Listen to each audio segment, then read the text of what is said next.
je reviens rapidement sur la situation didactique. Ce que je veux dire de la situation didactique, c'est que vous avez dans l'espace de la classe le français seul. Si je dis français seul, ça veut dire cela nous met dans un contexte de monolinguisme didactique. Nous sommes dans un monolinguisme didactique où il y a donc cette hégémonie du français, vous voyez, le français qui finalement écrase les autres langues. Et comme le français est la seule langue, ce qui veut dire que, vous voyez, dès la maternelle, les enfants qui n'ont pas le français comme L1 sont directement reçus en français et plongés brutalement dans cette langue française, comme si on était dans une situation didactique de français L1. Je vous en ai parlé hier. Alors donc, ce qui se passe, c'est que les langues du répertoire linguistique de la FENA, donc le lingala et tout, sont éjectées du système. Ça, c'est éjecté du système scolaire. Ça, c'est catégorique, même au niveau des représentations, personne ne veut voir ces langues à l'école. Elles sont niées. Non, totalement niées. Même déjà au niveau de la population, qu'un élève s'exprime dans cette langue, on dit attention, tu es à l'école, tu n'es pas chez toi, ici c'est à l'école. Et donc quand on est à l'école, c'est le français. Et à l'époque, je crois qu'on avait un système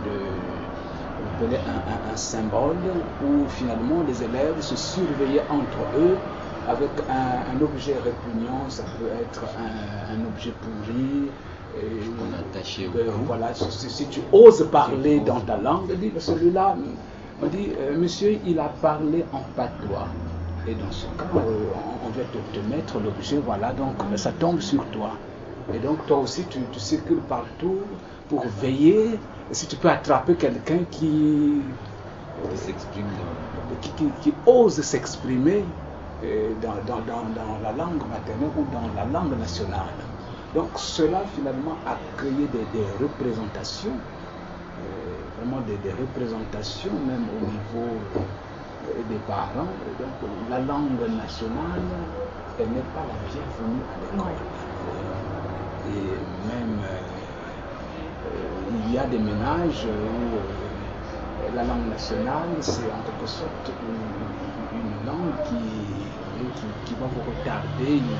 Attention, quand on est bien civilisé, c'est en français que ça va passer même à la maison. Et vous verrez même des mamans qui sont obligées de se débrouiller en français avec des petits-fils qui ne veulent parler que français. Et donc c'est cette situation que le Congo a vécue, c'est la conséquence, je crois, de la colonisation. C'est parti comme ça. Donc ces langues sont donc éjectées du système. Et les pratiques dont vous parliez de punition face à la langue nationale, elles sont récentes, bon, en tout cas, nous, dans les années 70 et 80, nous sommes encore dans ces pratiques. Ah oui, oui, nous sommes encore dans ces pratiques dans les années 70 et dans les années 80. Où la langue, même dans la cour, elle n'est pas autorisée. L'école, c'est en français, la seule langue officielle, c'est le français. Voilà. Alors, les conséquences de cela, qu'est-ce qu'on peut noter comme conséquence de cela?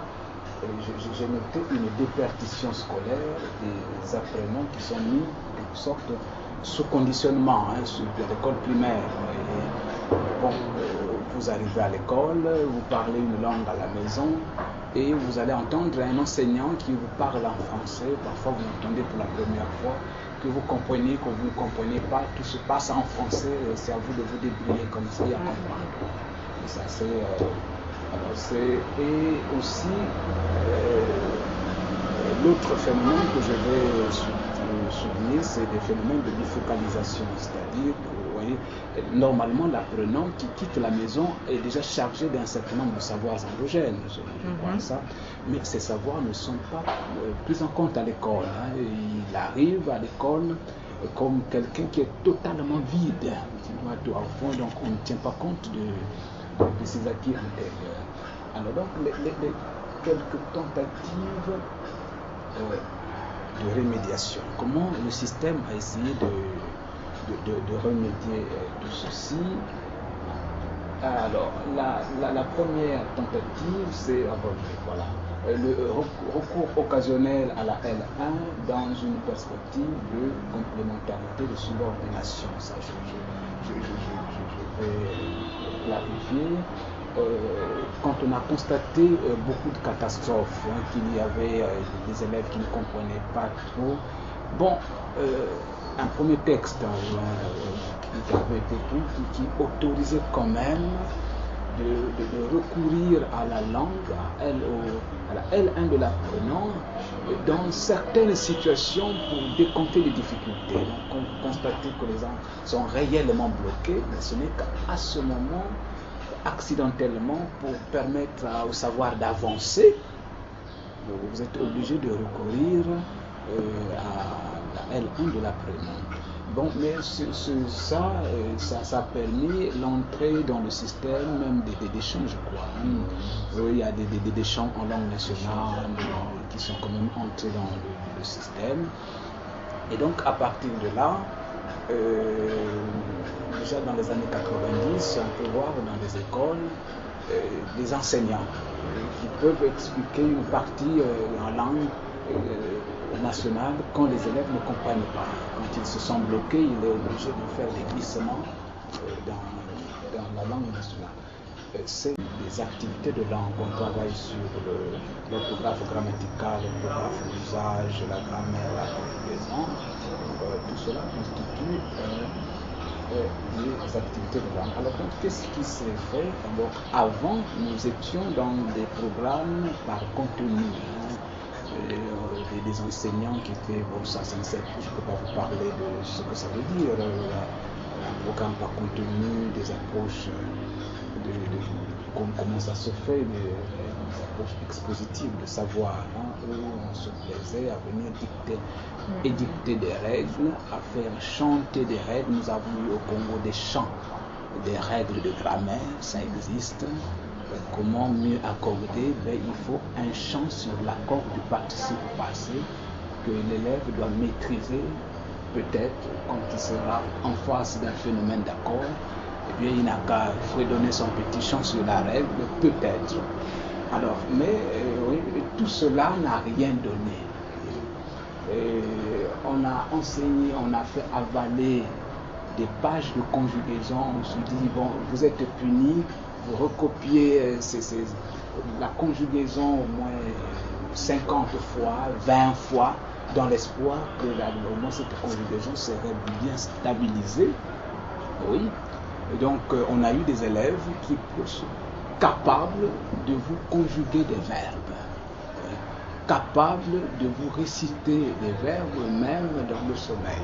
J'exagère, donc tel verbe, mécaniquement, ils peuvent tout dire. Mais quand il s'agit de produire, d'une situation de production, alors tout tombe. Le nouveau programme demande, exige qu'on prenne en compte les savoirs endogènes. Donc malgré tout ce que vous allez, tout ce qui a déjà fait et été fait, et donc c'est ce que vous allez d'ailleurs observer. Donc malgré tout cela, le français langue seconde pour le Congo est enseigné comme dans un contexte de français L1. Donc tout ce que vous allez observer, malgré cela, bien sûr, on va prendre en compte la réalité locale, mais nous ne sommes pas réellement dans un contexte didactique du FLS.